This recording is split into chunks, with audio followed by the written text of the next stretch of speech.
আসসালামু আলাইকুম। এখন আমরা আলোচনা করব পাম্প রুম এবং তার সাথে সম্পর্কযুক্ত অটো রিজার্ভার নিয়ে। ফায়ার ফাইটিং সিস্টেমে পাম্প রুম এবং অটো রিজার্ভার খুব একটা ইম্পর্টেন্ট পার্ট, কারণ আমাদের মেন ফাইটিং এর জন্য যে মেন র ম্যাটেরিয়াল সেটা ওয়াটার, সেটা কিন্তু খুব ইম্পর্টেন্ট একটা ফ্যাক্টর। এবং পজিশন এবং তার যে অবস্থা অথবা তার যে অবস্থান পাম্প রুম এবং ওয়াটার রিজার্ভার, সেটা কিন্তু অনেক সময় কিন্তু দেখা যাচ্ছে যে অনেক কাছে ক্লিয়ার থাকে না যে কোন পজিশনে আসলে সেট করা হচ্ছে বেস্ট সলিউশন। তো আমি আপনাদেরকে শেয়ার করি এখানে, it is highly recommended as per NEP 20 that pump house with reservoir should be located at least 50 feet from the building if space is available. তো তার মানে হচ্ছে যে আপনার যে লোকেশন যেটা আমরা ইউজ করবো অ্যাটলিস্ট সেটা হচ্ছে যে 50 ফিট দূরে ফ্রম এনি বিল্ডিং। সো যদি এটা আপনি যদি স্পেসে কোনো সমস্যা না থাকে, তখন এটা হাইলি রিকমেন্ডেড যে আপনার বিল্ডিং থেকে অ্যাটলিস্ট 50 ফিট দূরে আপনি পাম্প হাউস এবং অটো রিজার্ভারটা স্থাপন করেন। বাট অনেক সময় যেটা হয় যে স্পেসের সমস্যা থাকে। তো যেটা হয় যে যদি একই বিল্ডিং এ আপনাকে পাম্প হাউস এবং অটো রিজার্ভার স্থাপন করতে হবে, তো নর্মাল প্র্যাকটিসটা হচ্ছে দেখা যায় যেটাকে সাধারণত যে সবাই সাধারণত বেসমেন্ট এটা চিন্তা করে। বেসমেন্ট আপনার অটো রিজার্ভার দেয়, প্লাস হচ্ছে আপনার পাম্প হাউস দেয়। তো এটা আসলে মানে যদি সেফটি পয়েন্ট অফ ভিউ চিন্তা করি, সেটা হচ্ছে যে আসলে প্র্যাকটিক্যাল নট গুড সলিউশন। এই কারণে যখন আপনার আগুন ধরার ক্ষেত্রে দেখা যাচ্ছে যে ওই ওই বেসমেন্টে যাওয়াই তো একটা রিস্ক, একটা সিচুয়েশন ওই অবস্থায়।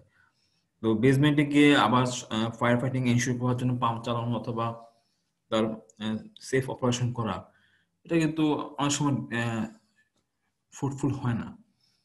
তো এই জন্য আমরা সাজেস্ট করি এক্ষেত্রে, যদি স্পেসের সমস্যা থাকে, যে আপনি একই বিল্ডিং এ আপনাকে স্থাপন করতে হবে ওয়াটার রিজার্ভার এবং পাম্প হাউস, তাহলে সেক্ষেত্রে আপনি গ্রাউন্ড ফ্লোরে করেন। গ্রাউন্ড ফ্লোরে আপনি water reservoir plus pump house এই দুটো স্থাপন করেন, তাহলে সেটা কিন্তু অনেক সেফ একটা অপারেশন অ্যাসিওর করা যায় সেক্ষেত্রে। So if space is not available at outside the building, then locate the pump locate the pump house with a reservoir at a safe place so that during emergency trained personnel can enter into the pump house and also can work safely. So এটা কিন্তু খুবই একটা important বিষয়, because আপনার এটার উপর base করে কিন্তু আমাদের ডিজাইন যারা ফায়ার নিয়ে যারা কাজ করে ফায়ার সেফটি নিয়ে, তাদের কিন্তু তখন অনেক কিছু ইজি হয়ে যায়। So try to locate reservoir and pump house for firefighting ground floor instead of basement. তো বেসমেন্টে আসলে আমরা সাজেস্ট করি না, কারণ এখানে অনেক সময় আপনাকে ভেন্টিলেশন এনশিওর করতে হয়, যেগুলো নিয়ে আমরা একটু পরে আলোচনা করব। সো এক্ষেত্রে আমাদের সাজেশন হচ্ছে, যদি আপনার স্পেস অ্যাভেলেবেল থাকে তাহলে আপনি 50 ফিট দূরে পাম্প হাউসটা স্থাপন করেন। আর যদি না থাকে সেক্ষেত্রে আপনি বিল্ডিং এর মধ্যে যদি করতে হয় আপনাকে, সেক্ষেত্রে অবশ্যই আপনি গ্রাউন্ড ফ্লোরে করেন। এটা আমাদের সাজেশন। এখন পাম্প হাউস এবং ওটা রিজার্ভারের ডিস্টেন্স কত হতে হবে? তো অবশ্যই আমরা বলবো যে নট মোর দেন 1 ফিট। এবং পাম্প হাউসের জেনারেল সাইজ সাধারণত আমরা বসে হচ্ছে 20 ফিট বাই 18 ফিট, এবং হাইট হচ্ছে আপনার 12 ফিট। এটা আমরা সাজেস্ট করি যে আপনি পাম্প হাউসের যে মিনিমাম সাইজটা হওয়া উচিত 20 ফিট বাই 18 ফিট এবং 12 ফিট। তাহলে সেক্ষেত্রে কিন্তু এটা কিন্তু সুন্দর একটা পাম্প হাউস সেক্ষেত্রে করা সম্ভব স্পেস সহ। এটা আমরা সাজেস্ট করি only for fire fighting system. যদি আপনি ডোমেস্টিক ওয়াটার পাম্প ইউজ করতে চান, তাহলে অবশ্যই আপনি যিনি ফায়ার ইঞ্জিনিয়ার এবং যিনি প্লাম্বিং ইঞ্জিনিয়ার তার সাথে আপনার একসাথে আলোচনা করে হয়তো স্পেস আর একটু বেশি লাগবে সেক্ষেত্রে।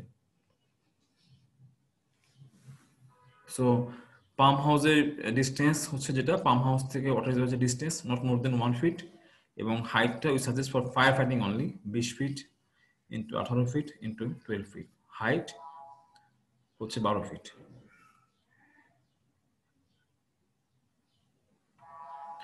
এখন অনেক সময় দেখা যায় যে আপনার হয়তো পাম্প হাউস এবং ওয়াটার রিজার্ভার একই পজিশনে করা যাচ্ছে না, স্থাপন করা যাচ্ছে না টেকনিক্যাল কারণে অথবা অন্য কোনো সমস্যার কারণে। এখানে একটা ইম্পর্টেন্ট ফ্যাক্টর হচ্ছে যে পাম্প হাউসে পাম্পের কিন্তু দুইটা পার্ট থাকে, একটা হচ্ছে সাকশন সাইড, এটা হচ্ছে আপনার ডিসচার্জ সাইড। সাকশন সাইড মানে হচ্ছে সে পানিটাকে টেনে তার পাম্পের দিকে নিয়ে আসে, আর ডিসচার্জ হচ্ছে যে সে পাম্প থেকে সরাসরি দূরবর্তী কোনো স্থানে সে ডিসচার্জ করে। এটাই পাম্পের কাজ, যে সে টেনে এনে আরেক জায়গায় সেটাকে দিয়ে দেয়। তো এখন যেগুলো ফায়ার ফাইটিং পাম্প, এদের কিন্তু সাকশন ক্যাপাসিটি অনেক কম থাকে। সো আপনি যদি 300 ফিট দূরে যদি আমার একটা ওয়াটার রিজার্ভার থাকে এবং পাম্প হাউস, যে আমার যে পাম্প হাউসটা আছে তার থেকে আমার যে ওয়াটার রিজার্ভার যদি ডিস্টেন্স থাকে মোর দেন 300 ফিট, অথবা ধরেন যে যদি 100 ফিটও হয়, তো ওর পক্ষে আসলে সম্ভব না এই 100 ফিট অথবা 300 ফিট দূর থেকে পানি টেনে এনে সেটাকে আবার ডিসচার্জ করা ওই প্রেশারে। সো এক্ষেত্রে তখন সলিউশনটা কি? সলিউশনটা হচ্ছে যে আপনি ফর এক্সাম্পল আমার এখানে 40,000 গ্যালন আছে। সো আমি আরেকটা ছোট রিজার্ভার, ধরেন যে 5,000 গ্যালন এক্সাম্পল আপনি এখানে করলেন, এর সাথে আপনি পাম্প হাউসের কানেকশন দিলেন, আর এই রিজার্ভারের সাথে আপনি এই রিজার্ভারের কানেকশন দিলেন। তখন দেখা যাচ্ছে যে গ্র্যাভিটেশনাল ফোর্সে সবসময় পানি কিন্তু এখানে আসতে থাকবে। আপনি এমনভাবে অ্যারেঞ্জমেন্ট করবেন যাতে আপনাকে এক্সট্রা কোনো এনার্জি ইউজ করতে না হয়। গ্র্যাভিটেশনাল ফোর্সে যেন পানি যেন এখান থেকে এখানে এসে আসতে পারে। পরবর্তীতে এই রিজার্ভারের সাথে আপনি এই পাম্পের পজিটিভ কানেকশন দিয়ে দিলেন। পজিটিভ সাকশন জিনিসটা কি, এটা আমরা একটু পরে আলোচনা করবো। সো এটা হচ্ছে এক ধরনের solution. So if it is not possible to place large reservoir near the pump house, then two reservoirs can be constructed where one reservoir will have some capacity and a small capacity reservoir will be located near the pump. এটা pump house আসলে দেখতে কেমন হয় just আপনাদের একটা idea দিলাম, যে মূল উদ্দেশ্যটা হচ্ছে যে পাম্প হাউসে অবশ্যই আপনাকে you have to ensure proper ventilation. এখানে আপনার এক্সস্ট ফ্যান যেমন থাকে, আপনাকে এখানে উইন্ডো অথবা লুভার ইউজ করতে হয়, ফায়ার ডোর থাকে। জাস্ট একটা আইডিয়া দেওয়ার জন্য আপনাকে এটা শেয়ার করলাম। যদি এই পিকচারটা দেখেন, দেখবেন যে এটা কিন্তু কোথায় আসলে পাম্পটা আমরা সেট করছি। দেখবেন যে ওয়াটার রিজার্ভারের যে বটম এবং আমার পাম্পের বটম কিন্তু সেম পয়েন্টে। এখন তার মানে হচ্ছে যদি এরকম হয় যে আমার এটা হচ্ছে গ্রাউন্ড ফ্লোর, তার মানে গ্রাউন্ড ফ্লোর থেকে ধরেন 10 ফিট দূরে 10 ফিট ডেপথে আমার একটা ওয়াটার রিজার্ভার আছে। ওয়াটার রিজার্ভার যেটার হাইট ধরেন যে 23 feet, 28 feet, 10 feet height for example. এখন আমি যদি এখানে পাম্প হাউস সেট করি, তার মানে হচ্ছে গ্রাউন্ড ফ্লোর থেকে কিন্তু আরো উপরে কিন্তু আমার পাম্প হাউস ছাদ দেখা যাবে। তার মানে পাম্প হাউসের ডিস্টেন্স প্রায় ধরেন যে 10+10 প্রায় 20 ফিট, 20 ফিট হাইট পাম্প হাউসের। তো এইটা কেন লাগে সেটাই জন্য আপনাদেরকে বললাম যে এটা আমাদের কেন লাগবে। সেটা হচ্ছে যে যদি যদি এই অ্যারেঞ্জমেন্টে ইনস্টল করি পাম্প গ্রাউন্ড ফ্লোর থেকে নিচে, যদি আমার ওয়াটার রিজার্ভার থাকে, তাহলে সেক্ষেত্রে আমাকে কিন্তু অবশ্যই গ্রাউন্ড ফ্লোর থেকে নিচে পাম্পটা স্থাপন করতে হবে to ensure positive suction. Positive সাকশনটা কি এটা আমরা এখন দেখব। তো এটাই আপনাকে দেখাচ্ছি পিকচার আকারে পরবর্তীতে। তার আগে বলি যে পাম্প হাউসে অবশ্যই কিন্তু একটা ইম্পর্টেন্ট থিং হচ্ছে আপনার ভেন্টিলেশন সিস্টেম। ভেন্টিলেশন প্লাস হচ্ছে এক্সস্ট পাইপ। যেহেতু আমাদের এখানে ফায়ার পাম্পে দুই ধরনের পাম্প সাধারণত ইউজ করা হয়, একটা হচ্ছে আপনার ইলেকট্রিক মোটর ড্রিভেন পাম্প, আর একটা হচ্ছে engine driven pump. So engine driven পাম্পের ক্ষেত্রে আপনার এক্সস্ট পাইপ থাকে, এটা হচ্ছে আপনার সেই, আমি যদি দেখাই এখানে আপনাদেরকে, এটা হচ্ছে আমার সেই এক্সস্ট পাইপ। এখান দিয়ে আসলে বার্নিং যে গ্যাসটা, ইঞ্জিনের যে বার্নিং গ্যাসটা এখান থেকে বের হয়ে যায়। আর সাপ্লাই হচ্ছে যে এটা আপনাকে ইঞ্জিনটাকে ঠান্ডা রাখতে হবে, ইঞ্জিন অথবা মোটরটা ঠান্ডা রাখতে হবে। তার জন্য হচ্ছে যে সাপ্লাই, এয়ার সাপ্লাই, সেটা হচ্ছে আপনার ভেন্টিলেশন। সো এয়ার ভেন্টিলেশন এবং হচ্ছে আপনার এক্সস্ট পাইপ দিয়ে এক্সস্ট গ্যাস বের করার যে অ্যারেঞ্জমেন্টটা, এটা কিন্তু আমাকে পাম্প হাউসে এনশিওর করতে হবে। না যেটা হবে যে পরবর্তীতে কিন্তু পাম্প কিন্তু প্রপারলি ফাংশন করবে না। সো এই বিষয়গুলো কিন্তু অবশ্যই আপনাকে খেয়াল রাখতে হবে যখনই আপনি কোনো পাম্প হাউস করবেন। ভেন্টিলেশন ইম্পর্টেন্ট ফ্যাক্টর, প্লাস হচ্ছে যে এক্সস্ট পাইপ বের করে দেওয়া, এবং সাথে পাম্প থেকে যে আমাদের ডিসচার্জের পাইপটা বের হবে তার জন্য আগে থেকে অ্যারেঞ্জমেন্ট করা থাকে। তো এই ক্ষেত্রে আপনাকে এসভিসি ইঞ্জিনিয়ার, যারা যারা এসি নিয়ে যারা কাজ করে, heating ventilation air condition engineer যারা আছে, এবং ফায়ার সেফটি কনসালটেন্ট অথবা ফায়ার সেফটি ইঞ্জিনিয়ার যারা আছে, এবং যারা অনেক সময় প্লাম্বিং ইঞ্জিনিয়ার এখানে হেল্প করে, আপনার হেল্প করতে, বিকজ অনেক সময় পানি এখানে আসতে পারে, মানে যাতে I can drain out the water, যদি কোনো কারণে পাম্পে যদি পানি চলে আসে পাম্প হাউসে, হ্যাঁ, সেক্ষেত্রে যাতে আমি পানিটাকে ড্রেন করে বের করতে পারি, সেক্ষেত্রে আপনি এখানে ওদের সাথে আলোচনা করতে পারেন। সো দিস ইম্পর্টেন্ট পার্ট হচ্ছে যে এখানে ইম্পর্টেন্ট যে আপনাকে ভেন্টিলেশনটা অবশ্যই এনশিওর করতে হবে, সাথে প্রপার প্রপার আপনাকে এনশিওর করতে হবে আর কি, যে প্রপারলি, সেটা হচ্ছে যে এক্সজস্ট গ্যাস অথবা এক্সজস্ট পাইপ, ডিসচার্জ পাইপ কিভাবে যাতে ইজিলি বের করে নির্দিষ্ট পয়েন্টে নিয়ে দেওয়া যায়। এখানে আরেকটা ইম্পর্টেন্ট ফ্যাক্টর হচ্ছে যে এক্সজস্ট পাইপ যেন আবার বেশি লেন্থে না হয়, কারণ আপনি দেখতেছেন যে এখানে যে আমার যে এক্সজস্ট পাইপটা যেটা আমি এখন ইউজ করলাম, দেখবেন যে এখান থেকে বের হয়ে গ্যাসটা কিন্তু বের হয়ে এখানে চলে যাচ্ছে বাইরে, আউটসাইডে। এখন এটারও কিন্তু একটা ক্যাপাসিটি আছে, ইচ্ছা করলে আপনি যদি বলেন আমি 200 ফিট দূরে গিয়ে এই পাইপ দিয়ে বের করে দিই, তখন সম্ভব না। সেক্ষেত্রে কিন্তু আবার কিন্তু গ্যাস কিন্তু ব্যাক করে ইঞ্জিন দিকে আসতে পারে, মানে তার মানে এখানে একটা ব্যাক ফ্লো হওয়ার সম্ভাবনা আছে। সো এটা এনশিওর করার জন্য আপনাকে, মানে যারা এসবিএস ইঞ্জিনিয়ার, যারা ফায়ার সেফটি কনসালটেন্ট, ওদের সাথে আপনি আলোচনা করে নেবেন যাতে প্রপারলি যাতে এটা কাজ করে আমার ইঞ্জিন পাম্পটা।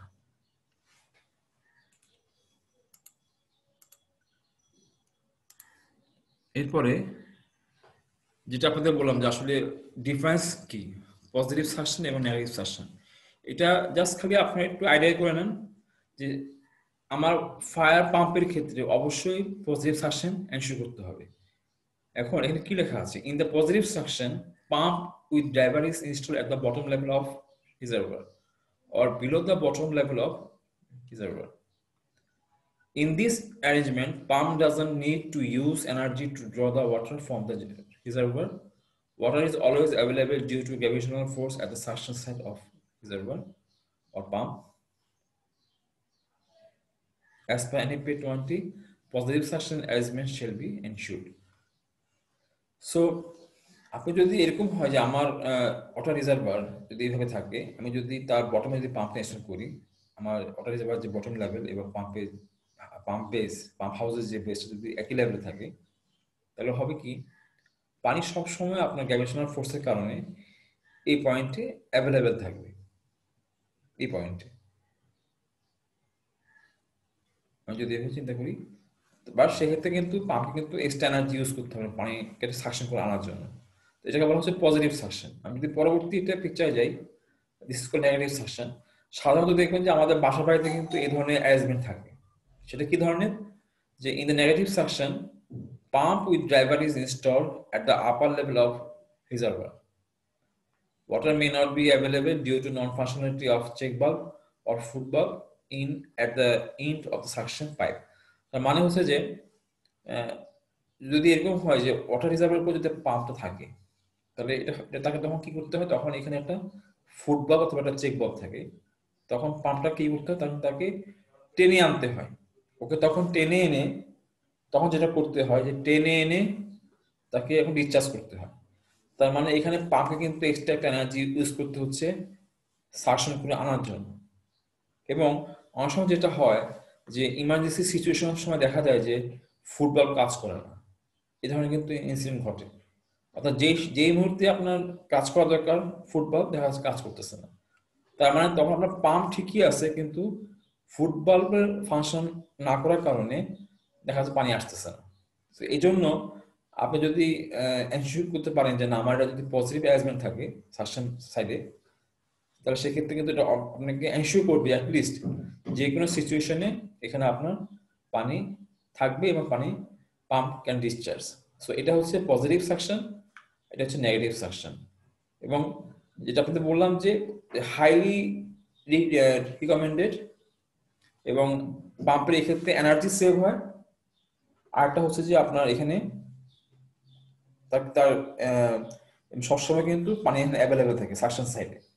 আর যদি if we consider negative section, most of the cases foot valve not to valve.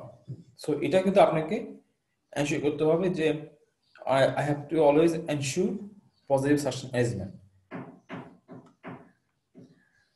তো আমরা এরপরে আপনার যে বিষয়টা নিয়ে আলোচনা করব সেটা হচ্ছে যে আপনার ডিজাইন ড্রয়িং সরি রিজার্ভারের যে ডোমেস্টিক এবং ফায়ার ফাইটিং, অর্থাৎ একটার রিজার্ভার যদি আমি চাই যে কিভাবে আই ওয়ান্ট টু এনশিওর যে আমি এখানে ডোমেস্টিক ওয়াটার অ্যারেঞ্জ করব এবং ফায়ার ফাইটিং এর জন্য অ্যারেঞ্জ করব, অর্থাৎ আমি একই রিজার্ভারকে ইচ্ছা করলে কিন্তু দুইটা পারপাসে ইউজ করতে পারি।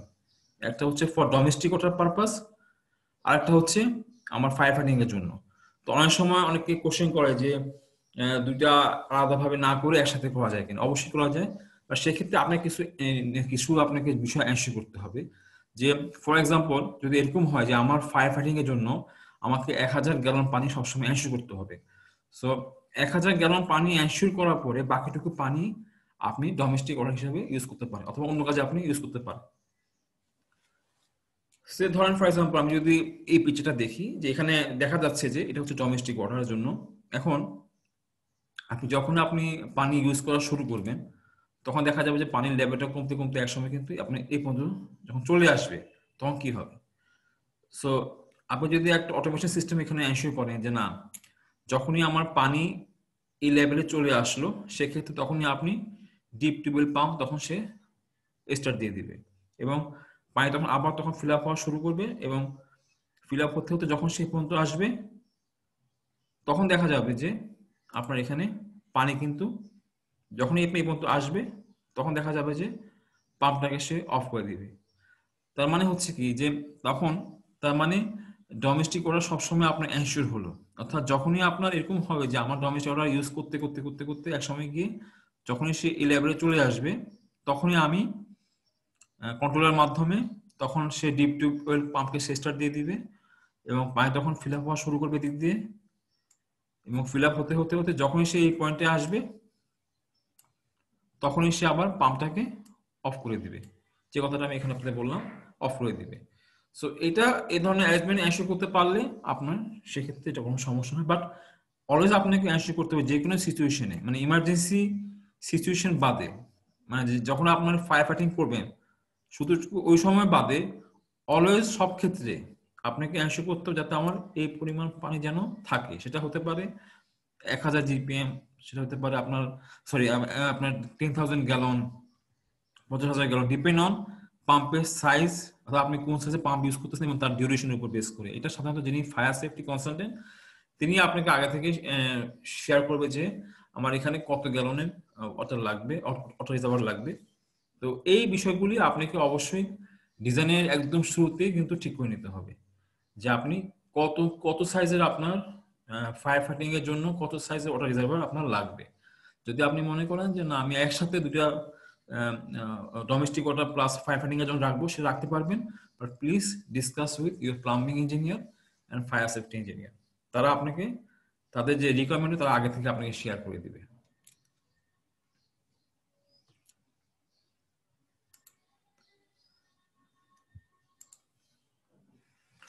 জাস্ট একটা প্ল্যান ভিউ আপনাদেরকে আমি শেয়ার করলাম, একটা প্ল্যান ভিউ যে যে একটা পাম্প হাউস দেখতে আসলে কেমন উপর থেকে দেখলে দেখা যাচ্ছে এখানে একটা সিঁড়ি আছে, এখানে একটা ডোর, মেন ল্যান্ডিং আছে, সিঁড়ি আছে, সিঁড়িতে নামলো, ইন্টারমিডিয়েট ল্যান্ডিং আছে, নামলো, এখানে jockey pump, engine driven pump আছে। জাস্ট আপনাদের আইডিয়া দেওয়ার জন্য যে একটা উপর থেকে দেখলে একটা পাম্প হাউস দেখতে কেমন লাগে।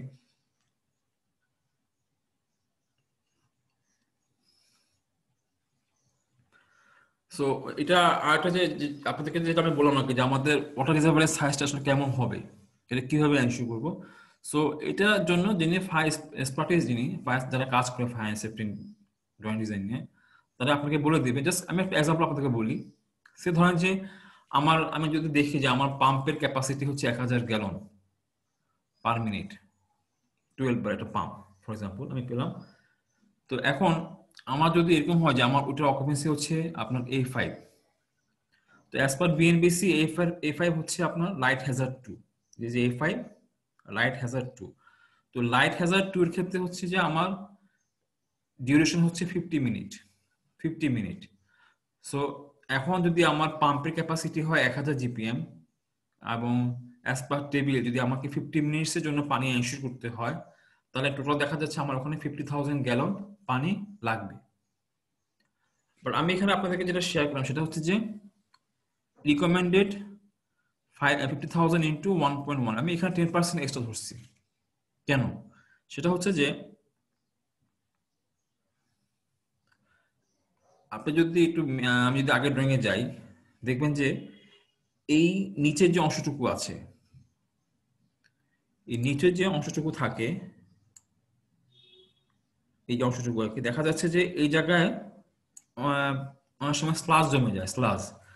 হ্যাঁ, তো যাতে স্লাজ এই জমে যাওয়ার কারণে যেটা হয় কি যে এই স্লাজ যদি কোনো কারণে পাম্পের মধ্যে আবার চলে যায়, তাহলে সেক্ষেত্রে কিন্তু দেখা যায় পাম্পের ক্ষতি হওয়ার সম্ভাবনা থাকে। সেজন্য আমরা কিন্তু একদম বটমে কিন্তু সাকশনের পাইপ যায় না। সাকশনের পাম্পের যে সাকশন পাইপ হয়তো দেখা যাচ্ছে যে আপনার বটম লেভেল থেকে হয়তো 1-2 ফুট উপরে আমি সেট করি সাকশন যে পাইপটা, তার ইন পয়েন্টটা। সো এক্ষেত্রে আমরা বলি যে আপনি যেটা করবেন যে একটু পানি বেশি ধরে রাখবেন। যদি আপনার এরকম হয় যে না আমার 50,000 গ্যালন পানি লাগবে, সো আপনি একটু 10% এক্সট্রা ধরলেন যে না এটা যাতে আমার স্লাজ যে জমে যায়, হ্যাঁ, তাকে অ্যাভয়েড করার জন্য আমি একটু এক্সট্রা পানি রাখলাম। তো এটা হচ্ছে জেনারেল একটা রুল।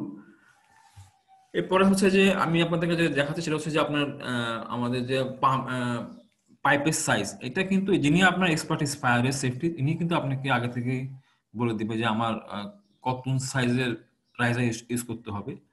তারপর জাস্ট খালি আপনাদের আইডিয়া দেওয়ার জন্য অ্যাজ পার বিএনবিসি, এনএপিতে এক ধরনের সূত্র আছে। আবার যদি বিএনবিসি হয় তখন সেক্ষেত্রে যেটা আপনাকে ওদের একটা টেবিল দেওয়া আছে বিএনবিসি 2006-এ, সেটা হচ্ছে যদি বিল্ডিং এর হাইট 70 মিটার পর্যন্ত হয়, সেক্ষেত্রে 75 পাইপের সাইজ 3 ইঞ্চি, এটা কিন্তু বেসিক্যালি লাইট হ্যাজার্ডের জন্য। সব ক্ষেত্রে না, কয়েকটা টাইপ আছে সেক্ষেত্রে, সব ক্ষেত্রে না, বাট মিনিমাম শুরু হয় 4 ইঞ্চি থেকে। এটা হচ্ছে আপনার বেসিক কনসেপ্ট যে আমাদের রাইজার যে সাইজ মিনিমাম শুরুই হয় 100 অথবা 4 ইঞ্চি থেকে। তারপরে হাইট অথবা নম্বর অফ স্টোরেজ অনুযায়ী 6 ইঞ্চি হয় অথবা 8 ইঞ্চি হয়, ম্যাক্সিমাম সাধারণত 8 ইঞ্চির মধ্যেই হয়। সো যখনই আপনি ড্রয়িং ডিজাইন করবেন এবং আপনি যদি মনে করেন যে আমি সিঁড়িতে একটা পাঁচ রেখে দিব, একটা ডাক্ট রেখে দিব ফর রাইজারের জন্য, সেক্ষেত্রে আমরা সাজেস্ট করব যে আপনি যিনি ফায়ার সেফটি কনসার্ন তার সাথে আলোচনা করে নেবেন, এবং আপনার যদি আপনি সেগুলো আপনি টেবিলটা ইউ ক্যান চেক এবং আলোচনা করে পাইপের সাইজ যদি আপনি মনে হয় যে এখানে আপনার 6 ইঞ্চি লাগবে, যদি আপনি দেখেন যে আপনার পাইপের সাইজ 6 ইঞ্চি লাগবে, তাহলে মনে রাখতে হবে যে ডাক্টের সাইজ কিন্তু 6 ইঞ্চি হবে না, ডাক্টের সাইজ কিন্তু হবে তখন মিনিমাম 10 ইঞ্চি বাই 10 ইঞ্চি অথবা 12 ইঞ্চি বাই 12 ইঞ্চি, বিকজ পাইপটা আপনাকে ভিতরে সেট করতে হবে। যদি হাই রাইজ বিল্ডিং হয় সেক্ষেত্রে এক পাইপ থেকে আরেক পাইপে জয়েন করতে হবে, তাকে আবার তার লেন্থ এবং তার অ্যালাইনমেন্ট আপনাকে ঠিক করতে হবে, এবং ইনস্টলেশন করতে গেলে ওয়েল্ডিং করতে গেলে আমার কাজ করতে হবে। সো যদি এরকম হয় যে আপনার পাইপের যদি সাইজ 6 ইঞ্চি হয়, তাহলে আমি বলবো যে আপনি 12 ইঞ্চি বাই 12 ইঞ্চি একটা ডাক্ট ইস্যু করবেন। যদি 4 ইঞ্চি হয় আমি সেক্ষেত্রে বলবো যে আপনি 10 inch by 10 inch duct use করতে পারেন। যদি আপনার 8 ইঞ্চি হয় সেক্ষেত্রে আমি বলবো যে অ্যাটলিস্ট আপনি 14 ইঞ্চি অথবা 16 inch by 16 inch duct use করতে পারেন, অথবা 14 ইঞ্চি বাই 14 ইঞ্চি করলেও কিন্তু করা যাবে। সো এইটা হচ্ছে ইম্পর্টেন্ট ফ্যাক্টর যে আপনার ডাক্টের সাইজটা আপনি কত রাখবেন ফর অনলি ফর পাইপ অথবা স্টেন পাইপের জন্য, সেটাই। তো এইটুকু আপনাদেরকে জাস্ট খালি আইডিয়া দিচ্ছি। আমাদের এই প্রত্যেকটা টপিক্সের যে বিষয়গুলো আপনাদেরকে আমি আগে বলেছিলাম যে আমাদের নিজস্ব যে এডুকেশন প্ল্যাটফর্ম, আমাদের নিজস্ব যে ওয়েবসাইট learn.ogsedu.org তে গেলে আপনি কিন্তু ডিটেইলস সবকিছু এখানে দেওয়া আছে। ধন্যবাদ।